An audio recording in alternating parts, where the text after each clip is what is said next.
There's a book out. I forget the guy who wrote it, but the five love languages, right? Yes. Mm-hmm. And I tell people the five love languages is the Bible, and my book, the 20, is the instruction manual for that. Because, and it's really true. If you look around, I used to think I was a restaurateur, and I used to see people come in and they'd sit and hardly talk to each other at all, read the paper, eat their breakfast, get up, walk out, and I go, man, they must be miserable, right? Miserable. Mm-hmm. And after reading the five love languages, I realized they have the same love language, which was quality time. They didn't need a lot of conversation. They just needed to know the other person was there for them.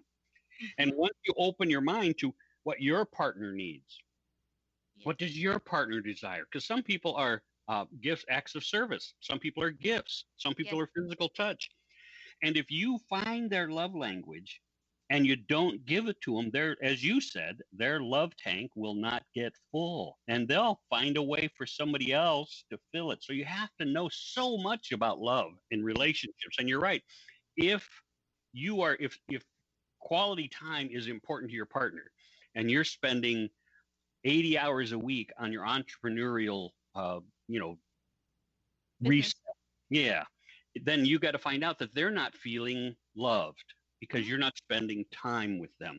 And Mm-hmm. so you have to find a way to balance all of this stuff. You have to find a way to make it all work. And that comes from communication, which you and I know is vital to success. Communicate, communicate, communicate. So when we talk about what we do, like you write books, you're going to become a speaker. I talk about helping speakers and people become better communicators. And Yes. that's really vital to our success, right? Yes, yes, it is in everything, right? But always, in those love languages, I always share too. It's there in my book too.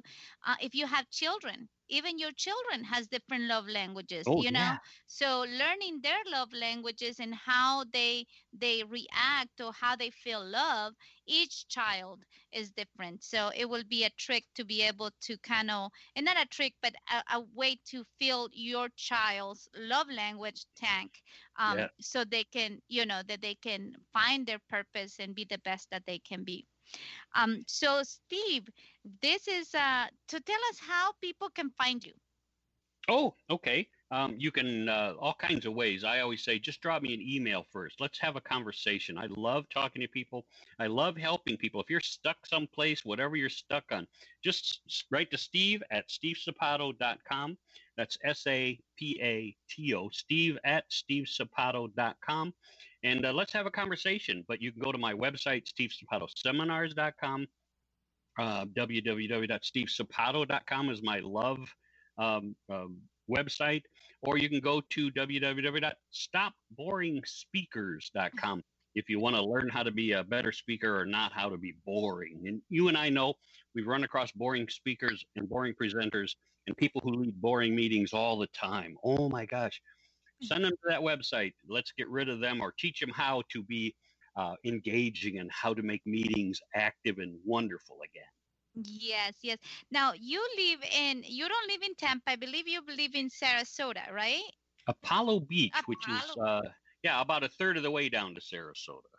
Well, tell me, why did you end up all the way down there? That's a good question. I think that I ask myself that all the time, really. And the whole point of that thing is uh, I lived in Moline, Illinois, Davenport, Iowa for 60 years of my life. And I kept wondering why my relatives stopped in a place that had such cold winters. And then at 60 years old, suddenly somebody turned on the light bulb in my head. And I went, why am I staying in a place that has such cold winters? So I moved to Atlanta for a couple of years. It still got freezing cold. And I said, this is not right. And then I had the opportunity and followed down to Tampa and was here for 2 years. And I went, boy, I love Tampa. It's a great place, the right climate. It's not too hot like Miami. Doesn't get cold like Pensacola. And so, but then I got the opportunity to travel, speak, travel, train. And I spent almost 4 years on the road, right? Hotels and all that stuff.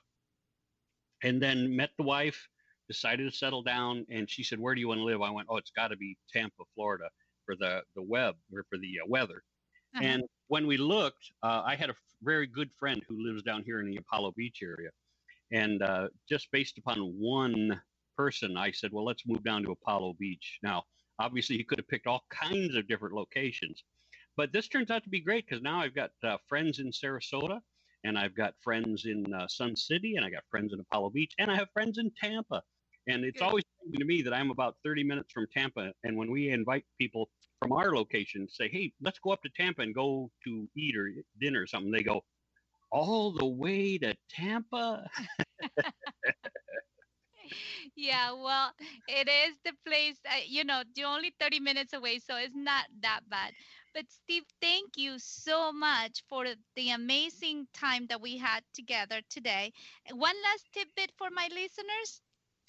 Yeah, I think the best thing I can help people with is always open your day with some meditation, be grateful for all that you currently have, and then start imagining what you want.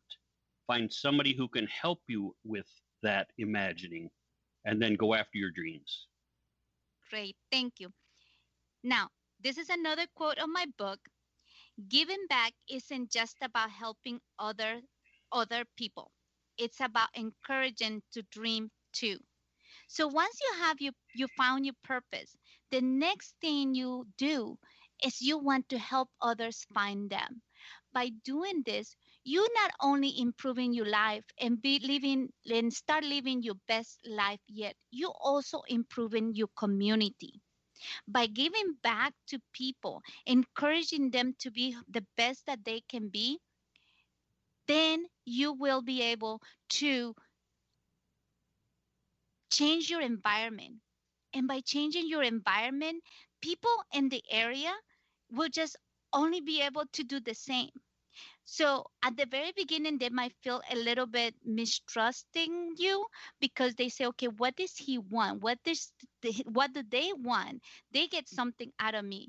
But if you continue to be transparent, if you continue to do it just because of the gift of giving without expecting, your whole community will change. And today, my friends and my listeners, I just want to encourage you.